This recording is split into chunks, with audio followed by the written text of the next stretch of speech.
The New York Times reports Gayborhoods are losing LGBTQ+ residents in major cities. Across the country, major cities are losing their Gayborhoods.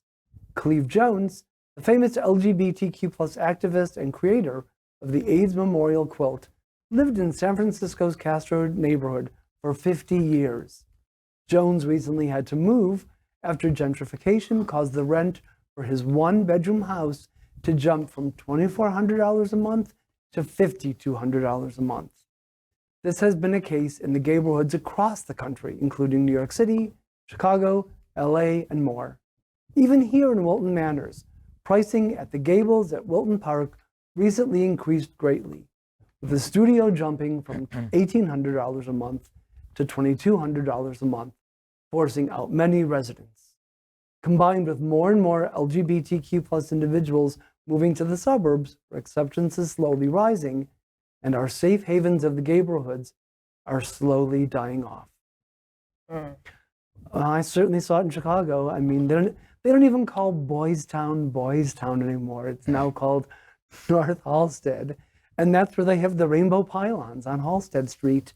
And that still is where most of the gay bars are, but it's also a lot of moms in double wide strollers walking down the streets because we cleaned up that kind of one-time messy neighborhood and made it safe for them. Yes. Well, that's what we do. We did it in Key West.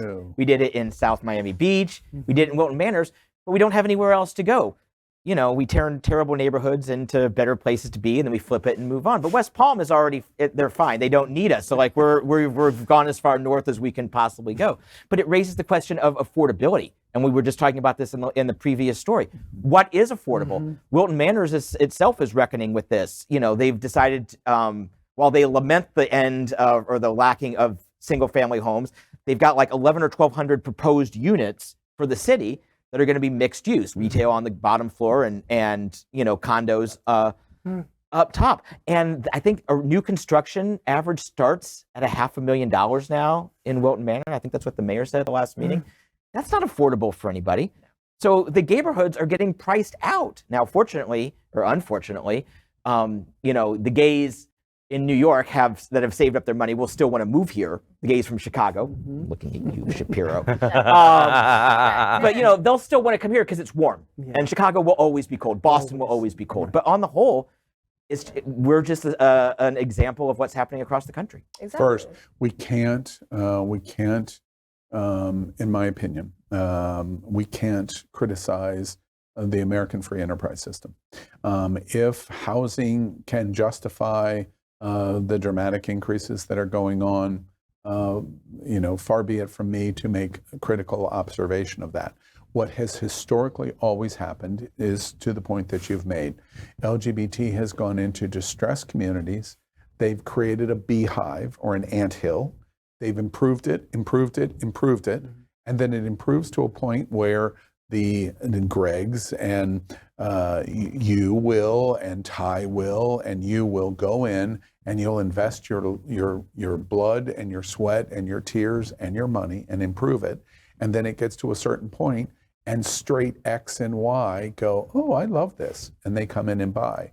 And then more and more and more, and it drives up the prices. And all of us go, okay, I'll happily sell it over to you. That's exactly what happened to the West Village. If you went to Stonewall in the national celebration 10 years ago, 20 years ago for sure, 30 years ago, absolutely. If you walked west of the Stonewall Inn on Christopher Street, you were in porn heaven in terms of adult bookstores, seedy restaurants, kind of seedy bars.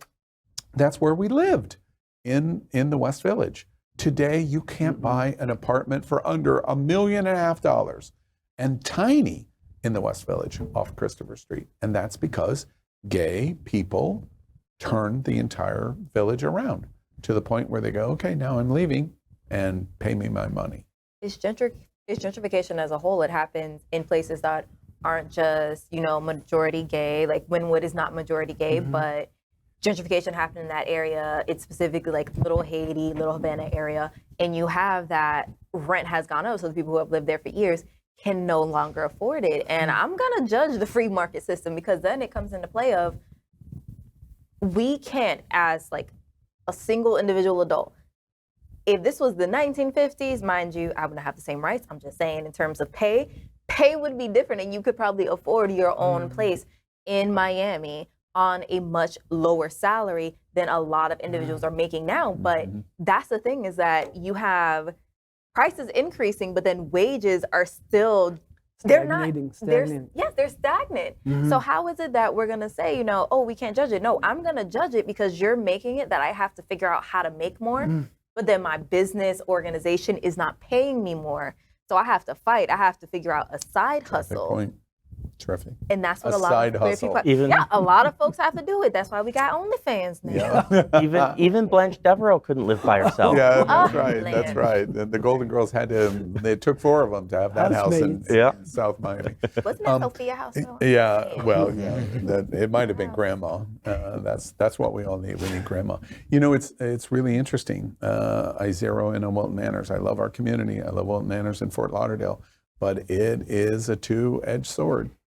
The cost, we talk about it in this story. You know, the Gables proudly marched in the Stonewall Pride Parade right in front of me while I was broadcasting the parade, and I thought to myself, yeah, but I wonder who's renting there now on Wilton Drive. And the cost, you said it in terms of entry. Wilton Manors has made their own decisions, and we've had a city commission where at times the mayor was LGBT and all the city commissioners were LGBT. And we've had fundamentally over the last 10 years a very anti-growth policy. No, we're here already, so we don't want any more people. And as a result, that modified, you know, the management of how much inflation there is and how much money is transacting. And as a result, because we don't have the kind of housing that we need, the costs have skyrocketed. Now, if you're one of those people that has the property and you own the mortgage in your Wilton Manors, congratulations, John, because that's what's happened. Congratulations. You're actually in Fort Lauderdale on the Fort Lauderdale side. But the situation is that's why you're watching Oakland Park, because people can't afford Wilton Manors, and gay or LGBT are buying in Oakland Park. But the whole process is not working. That's just a stopgap measure. Like they say, I party there, I don't live there. Yeah, that's it. That's exactly it. LGBTQ plus news is vital for our community and for the broader world as a whole.